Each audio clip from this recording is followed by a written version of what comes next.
నా బంగారు తల్లి, నా చక్కనుకోండు, ఓ పెద్దక్కు, నీకు ఎన్ని కట్టాలు వచ్చినాయి అక్కు, నువ్వు వేసుకున్న జర్నలిజం ముసుగు మొత్తం తొలగిస్తుర్రక్కు, నువ్వు ఏ బత్తాయిల కోసం పని చేస్తావో అర్థమైపోయింది అక్కు. జర్నలిజం ముసుగేసుకొని ఒక రాజకీయ పార్టీని జోకుతా అంటే ఎన్ని రోజులు నడతా చెప్పు, నడవదు. కాబట్టి ఆ ముసుగును మొత్తం ప్రజలు దొరికిస్తున్నారు. యూట్యూబ్ ఓపెన్ చేస్తే చాలు సగం ఏమంది ఇచ్చే వీడియోలే పొట్టు తిడుతున్నారు. ఉంది కదా ఒక ఆమె, నేను పెద్ద ఛానల్లో పనిచేసినా నన్ను మించిన జర్నలిజం ఈ తెలంగాణ రాష్ట్రంలో ఎవరు చేయట్లేరు, నేను పెద్ద స్వతంత్ర సమర యోధురాల్ని, ఏదో పెద్ద దేశభక్తురాలాగా. ఆ పొద్దున్న లేస్తే హిందూ ముస్లిం క్రిస్టియన్ అని పేరు వెనకాల ఈ తోకున్నది, అది ఉన్నది, ఇది ఉన్నది. వాళ్ళు ఒక్కటి కూడా కుల దురహంకారాల గురించి ఆ హత్యల గురించి మాట్లాడదు అక్క. కాబట్టి అక్కని పొట్టు తిడుతురు ప్రజలు. ఒక చెల్లె వీడియో చేసింది చక్కగా, ఎట పడుతుందో ఏమన్నా సరే వాళ్ళని ఏమన్నది మన వాళ్ళ ప్రకాష్ రాజ్ని, తులి చక్కని, ఇలాంట పందులు, దున్నపోతులు, ఇంకేదో మేకలు, గొర్రెలట. ఇది చక్కగా పాడింది ఒక చెల్లె, అద్భుతంగా పాట చక్కగా పాడుతూ ఉన్నది పాట.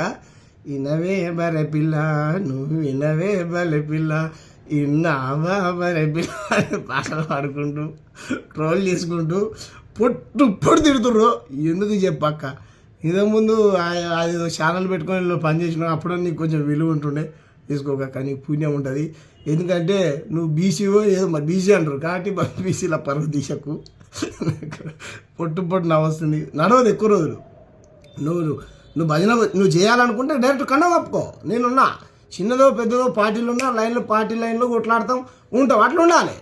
కానీ నేను జర్నలిస్ట్ అని చెప్పుకుంటా, మళ్ళీ నేను ఒక రాజకీయ పార్టీకి భజన చేస్తా, జోకుతా, ఎన్ని రోజులు నడుస్తా చెప్పు?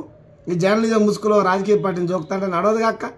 కాబట్టి తెలంగాణ ప్రజలంతా పిచ్చోళ్ళు కదక్క, మొత్తం ఎక్కడికక్కడ చీల్చి చెండాడుతున్నారు. తస్మాత్ జాగ్రత్త అక్క. ఎందుకంటే ఇప్పుడు నాకు కూడా భారతీయ జనతా పార్టీలో నీతిగా నిజాయితీగా పనిచేసేటువంటి వ్యక్తులు అందరూ లేకపోవచ్చు, కొందరైతే ఉంటారు కదా, వాళ్ళు చాలా చక్కగా నాతో మాట్లాడతారు. శాంబాయ్ నీ సిద్ధాంతం నీది, నీ ఐడియాలజీ నీది, మా ఐడియాలజీ మాది అంటారు. వాళ్ళు నాకు బాగా నచ్చుతారు, వాళ్ళని నేను గౌరవిస్తాను.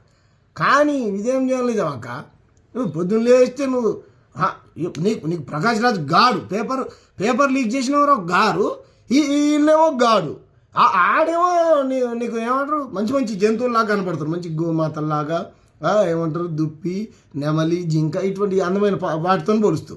మేము క్వశ్చన్ చేసేటోడే నీకు దున్నపోతులు, పందులు, అవి కూడా అసహ్యమైన జంతువులు ఏం కాదు, అవి కూడా దేవుడి సృష్టిలో భాగమే. కాకపోతే నీ పోలిక, నీ పొంతన, నీ భాష నీ బాగాలేదక్క, నీ జర్నలిజం కాదక్క. నీకు ఎవరు ఇస్తారో పైసలు తెలియదు. నేను పొట్టు తిట్టిన అక్క పేరు ఏం పేరు, ఆ వైశ్య సంఘ నాయకురాలు ఎందుకు తిట్లు తినాలి చెప్పి ఇట్లా ప్రజలతో. కాబట్టి మార్చుకోండి ప్రవర్తన. అసలు నేను ఎవరు పట్టించుకోరు, మీ పార్టీలో పట్టించుకోవట్లేదు. నేను అడిగినా ఆమె ఎవరు మేమే పట్టించుకో, ఆమెంతటా ఆమె ఏదో మా పార్టీ వాళ్ళు పెద్ద గౌరవించాలని వీడియోలు చేసుకుంటుంది అని చెప్పి కానీ పెద్ద ఆయన ఆర్ఎస్ఎస్ మీద అయితే మాట్లాడితే మంచి